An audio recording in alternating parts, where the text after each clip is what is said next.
Oh, well, syempre, nagpapasalamat tayo kay Presidente. Napakalaking bagay nito na para sa ating mga driver, maibsan yung kinakarap nila suliranin dahil sa presyo ng gas. And I'm very grateful on behalf of the people of Manila, particularly transport sector. Taos puso, pasasalamat namin kay Pangulong Marcos.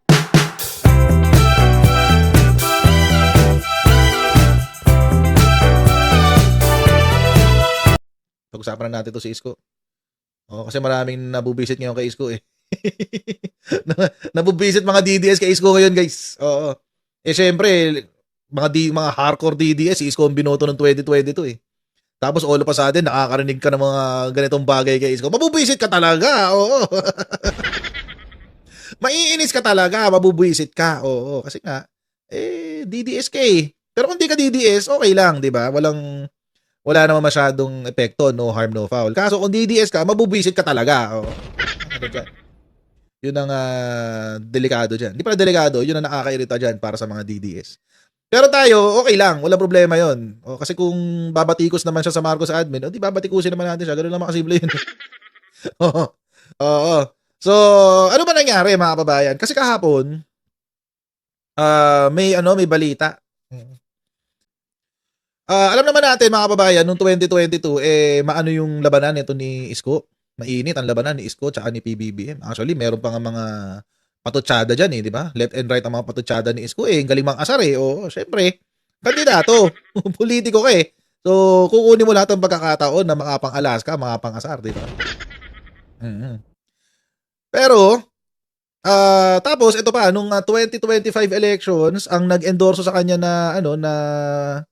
na politiko sa pagka-mayor si Sara Duterte. So alam naman natin nung kapanahunan na yun talagang mainit ang bakbakan between the administration at PBBM. Kay Sara Duterte. At dahil si Sara Duterte nga nag-endorso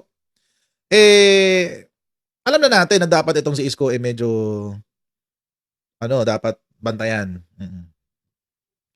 Pero all of a sudden, mga kababayan, actually, nag-umpisa to nung October last year. Nag-umpisa to nung sometime September or October na si Isko, dumadalo na ng Malacanang, di ba? Nagulat tayong lahat, biglang nakarating na ng Malacanang si Isko. Oo.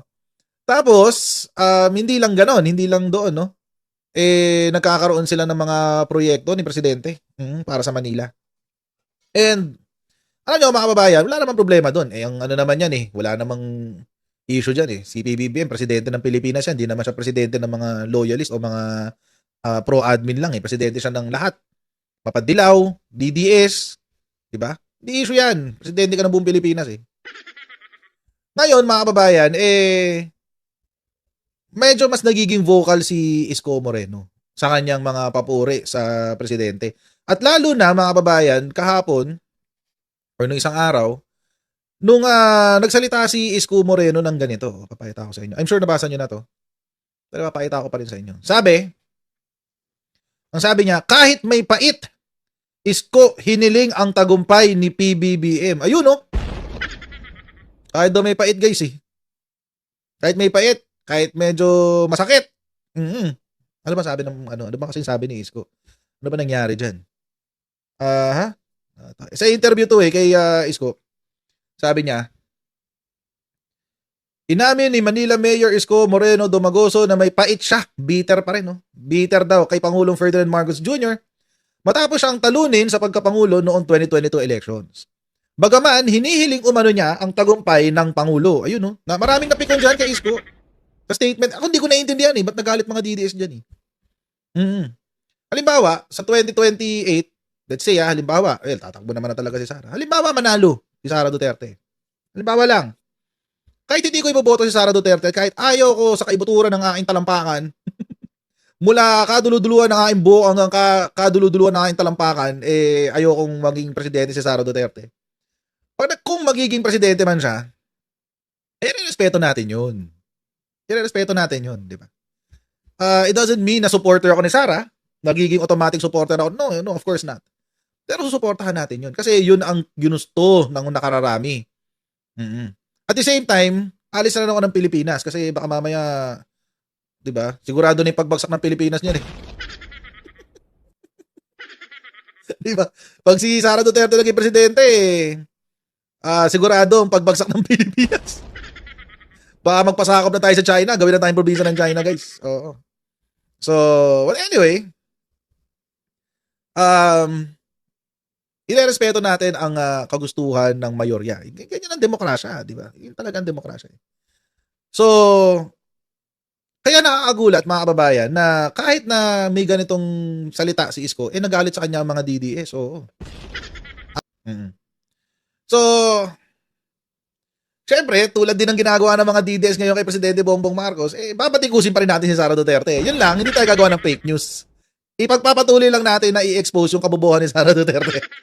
Syempre kasi bobo naman talaga. But, eto nga, nagalit ang mga DDS kay Isko. Dito. Mamaya papakita ko sa inyo. Ito kasi sinabi ni Isko, no? Sabi ko, ito pala. Sa panayam sa programang The Spokes ng Billionaire News Channel, ikinuwento ni Dumagoso ang isa niyang sinabi kay Marcos nang minsan umanong magkatabi sa sasakyan. Nagkatabi pa sa sasakyan. So isabihin, malamang nasa loob ng kotse ni PBBM si Isko. Oo. At pakasabi ni Presidente, halika na, tinda kita. Di ka na, tinda kita. Ganun. Sabi doon ni Isko, sabi ko, alam mo, Mr. President, kung meron mang pait sa buhay ko, ako maraming pait. Tinalo mo ko 31 million Tatawa naman ako sa kay Isko din. Tinalo mo ko 31 million Naka2 million lang ako Bugbog na bugbog ako. In fairness, alam niya. At least conscious siya doon. Sabi ko sa kanya, ito according to Isko, sabi ko sa kanya, rest assured Mr. President, I wish you to be successful to us. It is not about you, it's about the office. Because the office can make or break our lives. Sabi pa raw ni Isko. Sabi niya, basta ako, Mr. President, pumanatag ka na ang Maynila, hindi kami makikiapid o makikisapi sa kaguluhan dahil meron akong 2 milyong bibig na pinangangalagaan. Pag bagsak ka, palpa ka, yari kami. Pag matagumpay ka, may, anong berbecho? Anong berbecho? Ano ibig sabihin nun? Sorry hindi ko alam ibig sabihin ng berbecho. Pag matagumpay ka, may berbecho kami bilang mamamayan. Ano yung berbecho? Pa-comment nga sa chatroom ano yung berbecho. Hindi ko alam yun Ano yung berbecho? Ano ba yun? Sinasama ba sa pagkain yun? Inalo ba sa pagkain yung berbecho? Oo. Alam ko bechin yun bechin. Oo. Anyway, kung ano man yung berbecho na yan, hindi ko alam kung ano yung sabihin yan. Basta ang context nun, pabor. Parang pabor. Okay. Oo, may mapapala, may pakinabang. Barbecue. Maiibsa ng hirap. Oo. Pakinabang pala. Ay, pala isabihin nun. Okay. Yung pala isabihin nun, may pakinabang. Totoo naman kasi yun, mga babayan. Alam nyo kasi, ito yung hindi feeling ko naiintindihan naman ng mga DDS yun, ayaw lang nilang tanggapin. Na we are all on the same boat. Lahat tayo nasa isang sitwasyon lang. Lahat tayo. So kapag sinabotahin mo ang presidente, kapag nag-destabilize ka at sinabotahin mo ang presidente, guess what? Lahat maghihirap. Diba?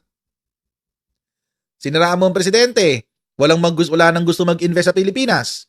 Kasi siniraan mo yung presidente sa buong mundo. Di wala magkakaroon ng trabaho. Kasi walang mga bagong investments Walang trabaho. Pag walang trabaho, walang sahod. Pag walang sahod, walang kakainin ng pamilya, walang pang tuition fee, walang pang, mga pang kuryente, pang tubig. Diba? Walang yun yung ibig natin sabihin, mga babayan. Kung sisiraan mo ng sisiraan, tulad ng ginagawa ni Sara Duterte, palagi nyo, sino lang ang maikinabang dun? Siya lang naman Siya lang ang maikinabang dun, mga kababayan. Whether you admit it or not, siya lang talaga ang maikinabang dun. Walang iba. Let's say naging successful yung distab nila. Halimbawa lang, nagtagumpay sila sa destabilization nila. Anong mangyayari pagkatapos? Tingin ba nila masosolve ni Sara Duterte lahat ng problema na inumpisahan niya? Hmm. Di ba? O, ito pa nakakatawa eh. O, lahat ng mga DDS, sinisisi ngayon yung gera sa Iran kay Bongbong Marcos. Di ba? Oo, taas daw ng nakatawa nga ako kahapon eh, yung mga taga-piston, yung mga komunista. Sabi ng mga komunista, tawag dito, kasalanan daw ni Bongbong Marcos yung pagtaas ng presyo ng langis. Ang bobo. Nakakairita eh. Oo, nakakairita yung mga taga-piston. Oo. Kasalanan daw ni President Bongbong Marcos yung pagtaas ng presyo ng langis, guys. Oo. Ganun. Ang bobo lang talaga eh. Nakakairita eh. Oo eh. Diba? Parang what the hell? Siya ba yung nagbomba sa Iran? Wait lang. Diba? Si President Bongbong Marcos ba yung nagpadala ng missile sa Iran? Hindi. In fact, mga kababayan, kinuha na yung ating mga stockpile ng langis sa ibang bansa. May mga stockpile pala tayo, di ko alam. May mga stockpile pala tayo. Oo, nakatambak lang sa ibang bansa. O ayan na, pinapakuha na ulit. Pinapadeliver na sa Pilipinas yung stockpile.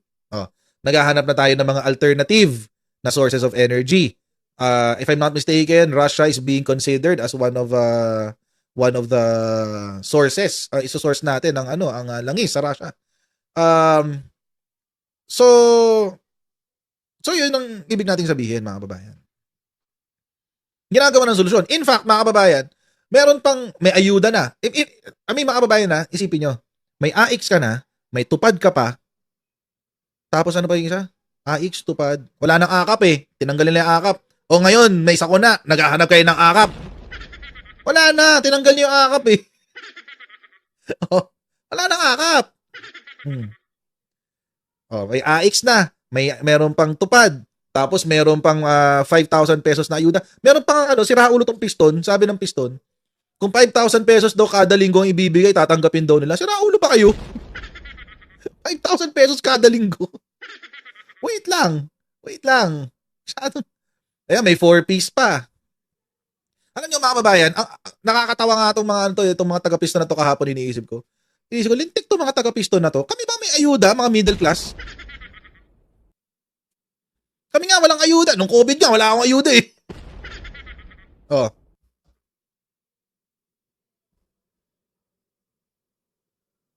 Di ba?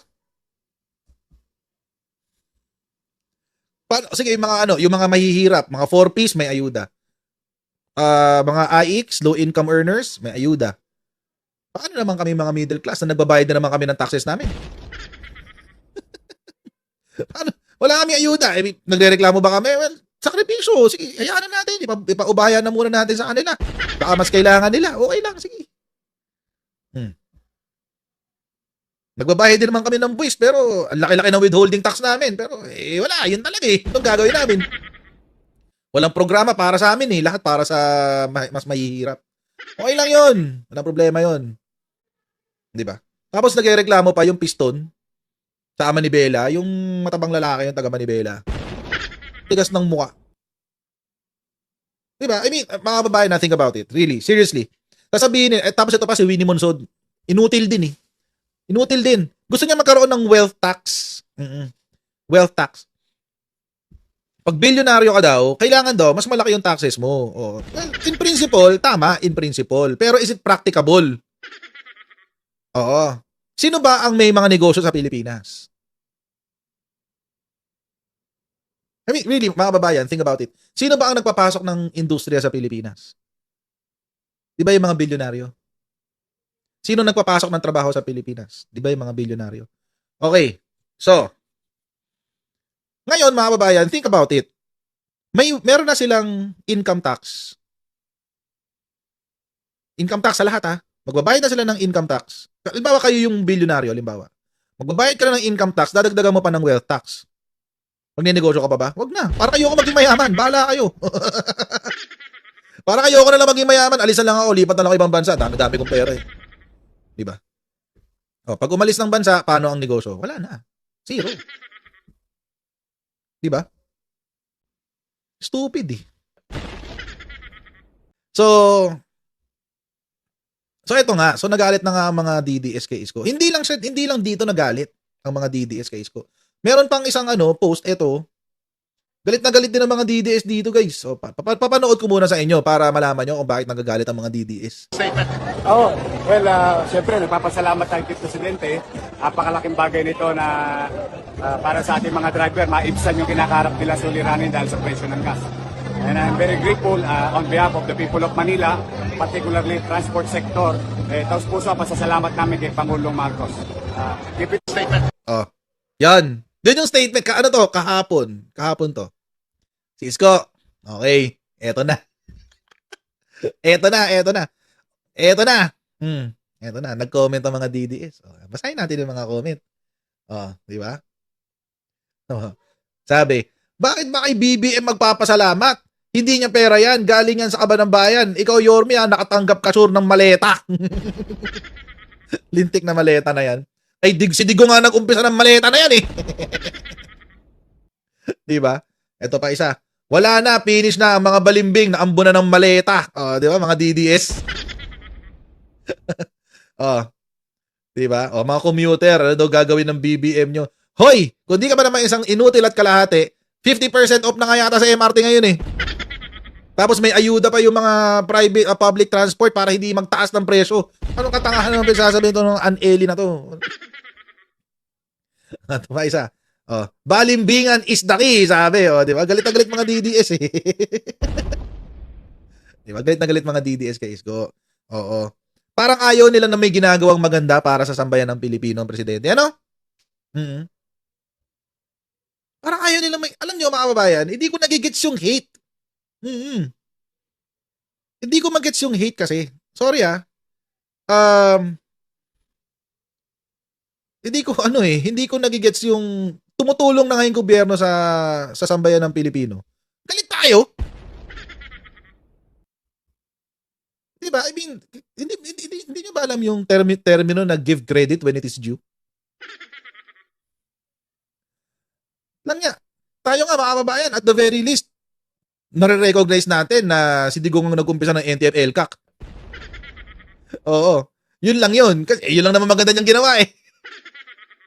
Diba? NTF-ELCAC lang naman. Diba? Ay, mga kababayan, if you really think about it sa lahat ng mga ginawa ni Rodrigo Duterte for 6 years, build, ang natapos, 12 out of 119. Underachiever. Gumuguho pa yung build. War on drugs, palpak. War on corruption, siya mismo yung source ng corruption. Ang nagawa lang talaga niya na maayos actually is yung NTF-ELCAC. Hindi pa siya ang nagfa-facilitate noon. Oo. Hindi pa sa kanya galing yun. Think about it mga kababayan. Ay, di ba? Wala siyang nagawa. Itong si Rodrigo Duterte. Ayan, yung Mount Kamuning na yan. Oh, anong ginawa ni PBBM? Inayos niya, pinatibag. O, tapos inayos niya yung Mount Kamuning. Diba? I mean, mahirap bang i-recognize yun? Ano kayo? Kinain na ba kayo ng sistema? Kinain na kayo ng pagka-DDS nyo? Lahat ng gagawin ng gobyerno? Mali? Alam niyo, nakakatawa nga eh. Yung mga may nakita akong video na parang bigayan yata ng ayuda yun. Bigayan ng ayuda.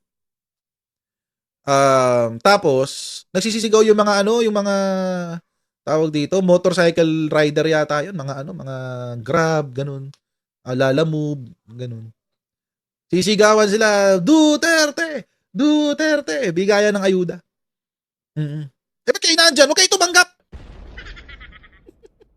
Diba? I mean, ha? Diba?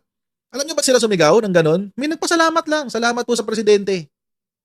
May gumanon lang. Salamat po sa presidente. Narinig nung nasa likod niya. Anong sabi nung rider?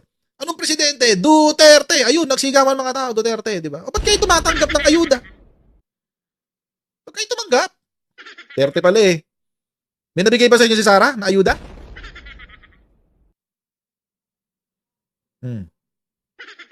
Anyway. So yan, galit na galit sila dito kay Isko. Oo.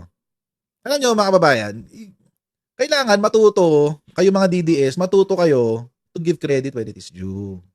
Give credit when it is due.